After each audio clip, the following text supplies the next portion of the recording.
I'm starting in a yoga power position pose because the thing that we're going to talk about today is actually the 5 hardest things to starting a business. And if you've started a business, you know you need this power position because it is hard. 5 hardest things. Let's breathe that in for a moment. In this video, we are going to challenge you to overcome these 5 things because it isn't easy. And I think that leads to number 1. Number 1, taking an idea and actually doing something with it. I could sit on my couch every day and be like, I've got so many ideas, because I do, I have a lot of great ideas. I'm really good at that. But you might say the same thing. The challenge is, how do you take that idea and take the next step? That's scary. How do you do it? Number 1, find a mentor, somebody who's done it. Maybe not the exact idea because this is original, this is your idea. Maybe you are like me and you want to run a wellness center. But maybe your wellness center is a little different than my wellness center and it focuses on yoga or it focuses on mommy-baby yoga. How do you get a mentor? Where do you find a mentor? Well, in Santa Cruz, we have something called the Small Business Development Center. I used that when I was starting my business at 26. It's awesome, it's free, and it's full of mentors. And you get to pick the mentor that you want to work with based on what their history and their bio is. So look at your local community and see what kind of small business startup help there is. And Google it. Super easy. Okay, so you found a mentor, now you have a mentor, now you're getting a little bit of accountability. Accountability is super important to get your idea into something else. All right, you've got some accountability, you're meeting with somebody regularly. Number 3, how do you know that it's a business that's gonna work? Because maybe that's where your fear is coming from. Well, what you can do is you can create a business plan. But before you even start the business plan, you've got this idea. The question you wanna ask yourself is, what problem is it solving? What is the void that you're filling in the community? Online community, in-person community, your town community? You know, what is your demographic? Who are you reaching? And what is the problem that you're solving? So now that you have the problem solved, you've got accountability, the next thing you can do is create a business plan. Creating a business plan is, how much are you going to charge for your services? What are you going to charge? What exactly are your services? And it really forces you to kind of hone in to what it is that you're going to be doing. Again, no real risk yet. You haven't spent any money. The only thing you've done is taken some time to focus on your goal. One thing I like to remember in this phase is thoughts in mind produce after their kind. So if you're sitting there with your arms crossed and a frown on your face because you don't think that you're going to be able to do it, you probably won't be able to. So that's why reaching out, finding other people who have done similar things can help encourage you. So one of the 5 hardest things that we just talked about was taking your idea to an actual business model, and that's how I would get started. Second hardest thing in starting a business is a 2-letter word that can really crush you, and that is no.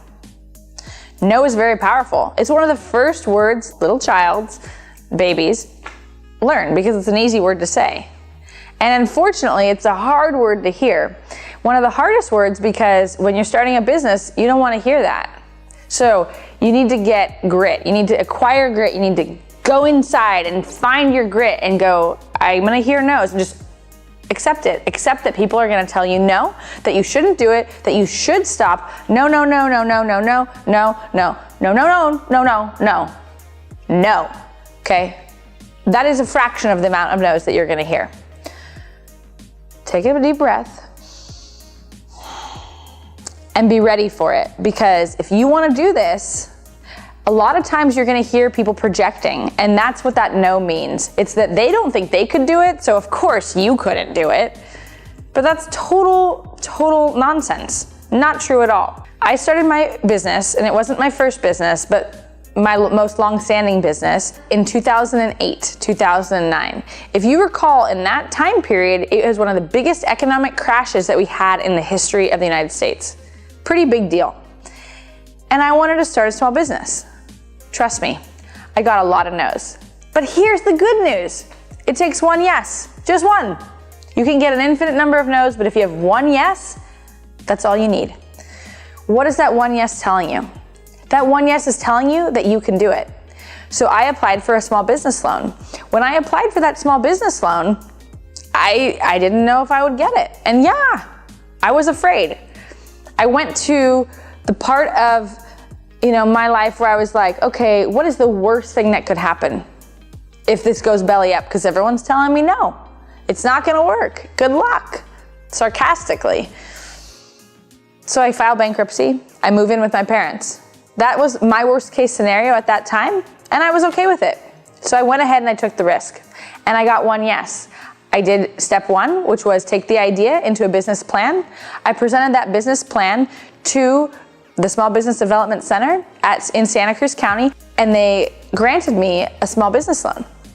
I took that money and I spent it like that, but I got a yes. And that is the point of my story, is that it took one yes and one person believing that I could do it to be able to make it happen. And here we are 10 years later with a successful business.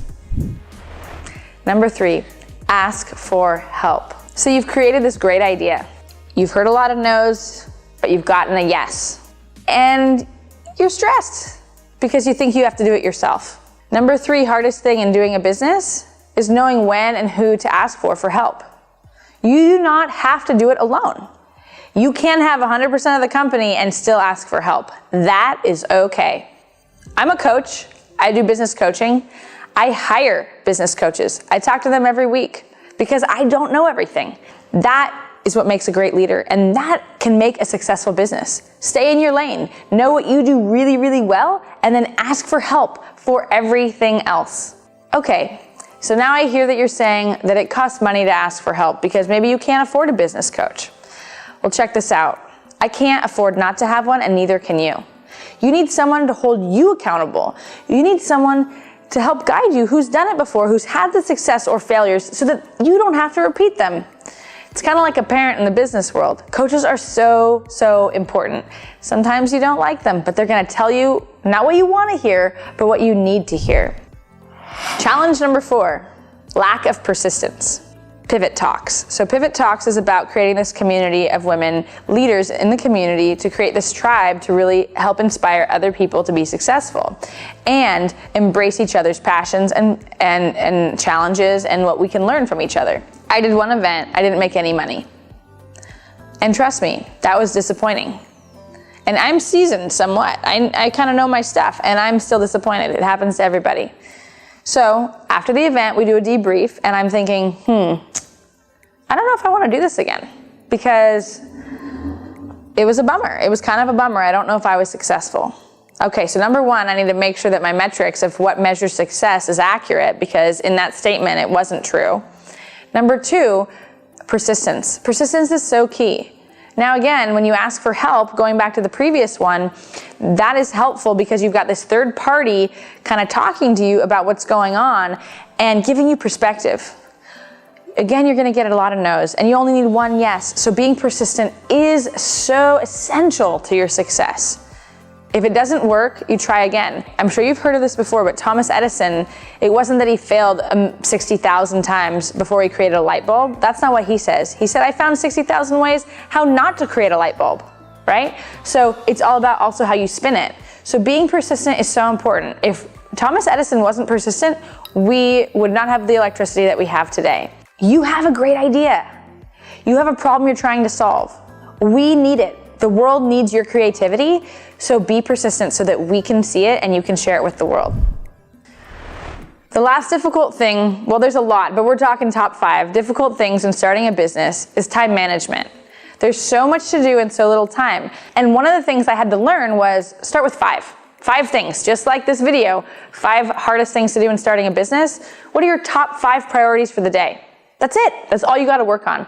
And if you accomplish those 5, then you're freaking stoked because you did those 5, and guess what? You get to do 6, 7, and 8. But if you're able to get to 5, you're stoked, and it's attainable. Maybe those 5 things are monstrous tasks, so maybe you cut it down to 2 or 3. But the focus here is being focused. Time management is so hard, so have a schedule, stick to a schedule as best you can, and remember at the end of the day, when you ask yourself, did you do your best under the circumstances? And as long as you're doing your best under the circumstances, you're doing okay. And be realistic about the time that you're spending.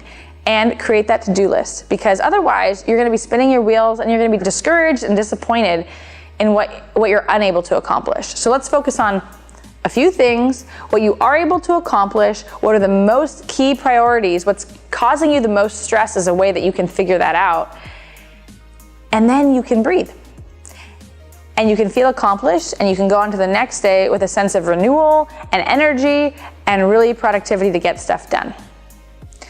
So again, the 5 hardest things we talked about today are all manageable, but you gotta ask for help, you gotta be persistent, you gotta not take no for an answer, you gotta take that idea and bring it to the business plan, and you gotta manage your time.